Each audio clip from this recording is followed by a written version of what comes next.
didn't spend a ton of time with Astrobot. This year was weak enough that I still felt compelled enough to place this in my top 10. With its little quirks and fun use of VR, this is a must-play VR game for people of all ages. I'm going to try to get a chance to finish it up here later on this year.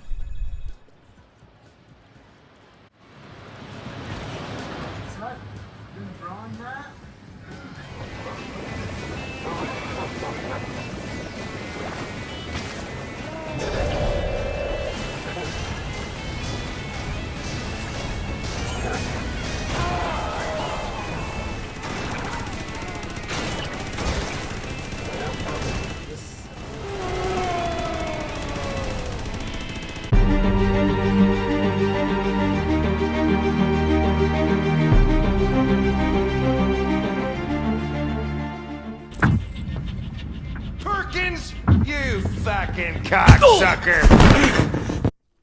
Look, I get it. Detroit isn't going to win an Emmy for Best Writing, but it worked for me as a network television story. Wrapped up in the best looking visuals I've seen so far this generation, I was still entertained by the stories told, especially Connor's, even though I think I would have been more entertained if I would have chose to be more of a jerk instead of a pacifist.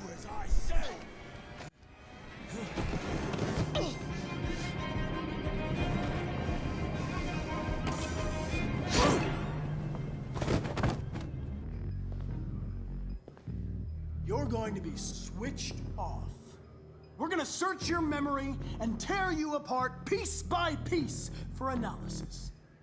You're going to be destroyed. Do you hear me? Destroyed!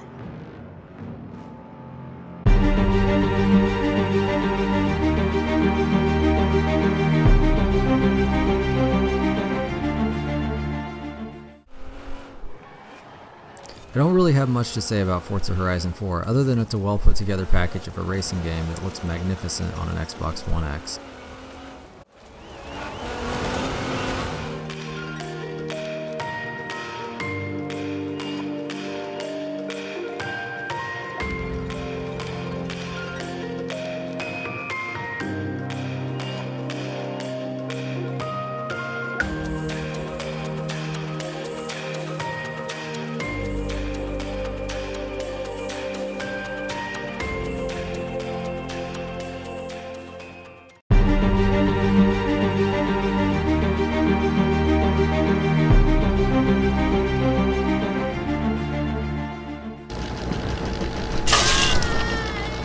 I'm a sucker for a puzzle platformer, and add that with the weirdness of swearing and the dismemberment mechanic and I was sold. I wasn't expecting the narrative though. I won't spoil it here, but the narrative behind why JJ is on the island makes this something people should really check out.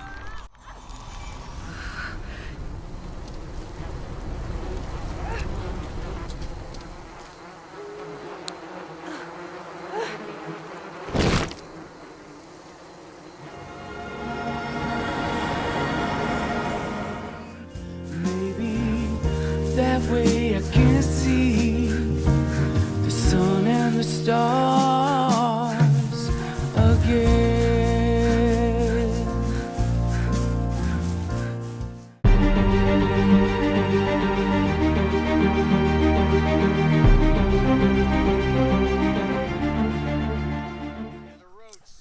I was super excited to play A Way Out. There haven't been many co-op experiences that I've been interested in over the past few years, let alone one designed to be that way. While the story was quite an old action movie cliche, there wasn't really much time I wasn't enjoying myself. The game blended what was supposed to be a serious story with some goofy little mini games to play with your friends. The hospital scene alone was something special that I will always remember about my time with A Way Out. That murdering bastard. How the fuck could I trust him? It is what it is. This... Come on! Hold on back there!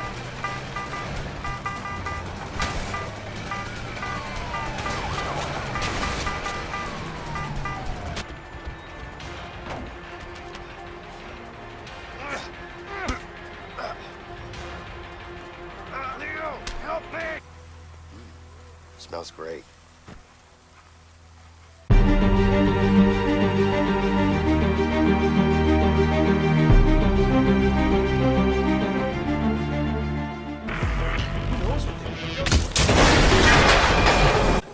While Hitman 2 is basically just more Hitman, I'm not really complaining.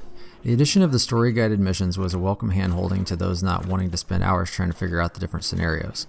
I really enjoy this new self-aware version of Hitman, where the targets and situations are serious, but the way you go about it is just downright ridiculous.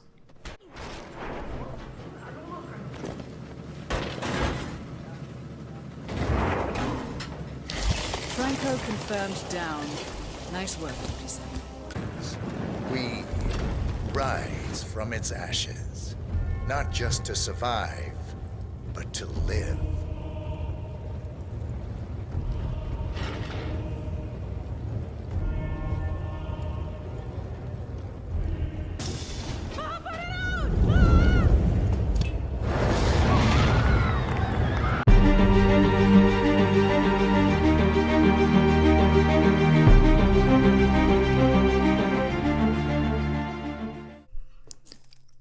I never thought I would play a roguelike like Dead Cells, let alone enjoy it.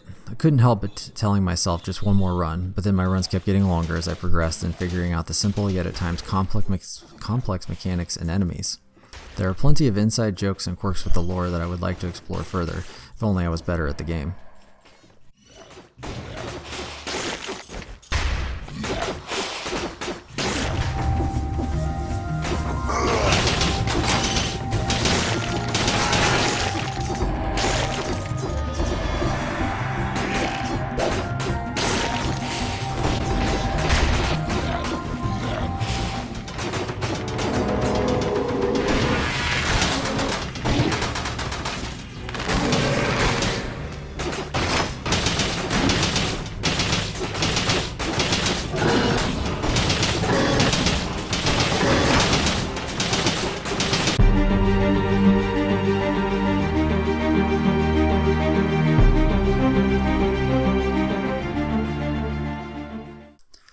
Insomniac was able to combine proper web-slinging traversal, Arkham-style combat, and mix it with a Marvel Cinematic Universe-style story.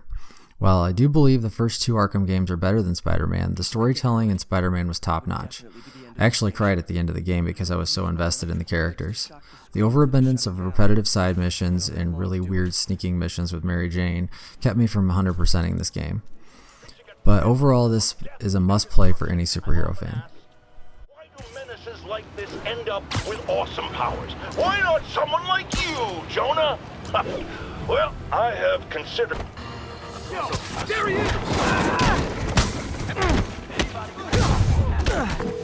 Captain, I've got eyes on a fist conspiracy. Get us out! Boston high!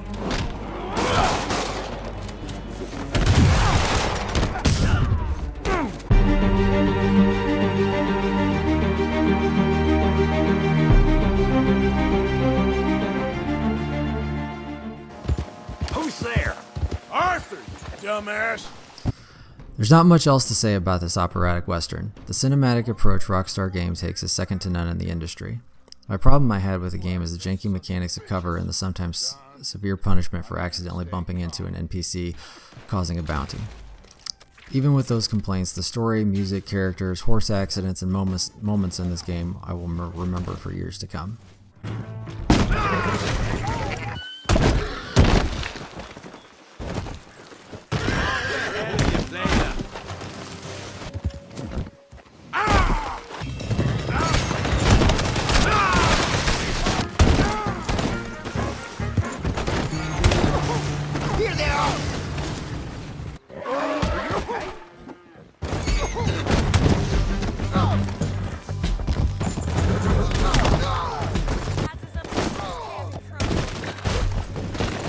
Lord have mercy!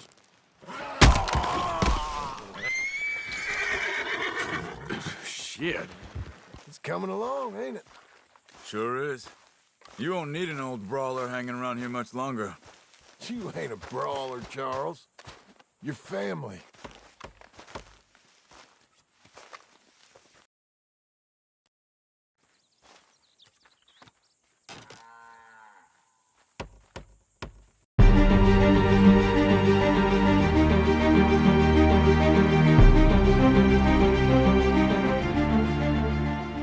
I'm going to cut off your head now. Fair enough.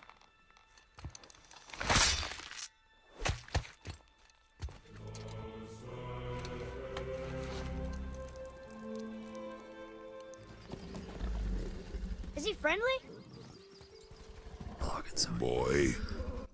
What an epic game. Cory Barlog and Sony were able to take what had just become a hack and slash series and turn it into a heartwarming tale of a distant father and son coming to terms over the death of their wife and mother. Add that in with the in-depth characters, multiple realms, and near-perfect combat with a mythical axe, God of War for me was the most complete package of 2018. It sets up perfectly for a second trilogy, and I'm ready to take my boy on another journey throughout Norse mythology.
Wow, we actually did it.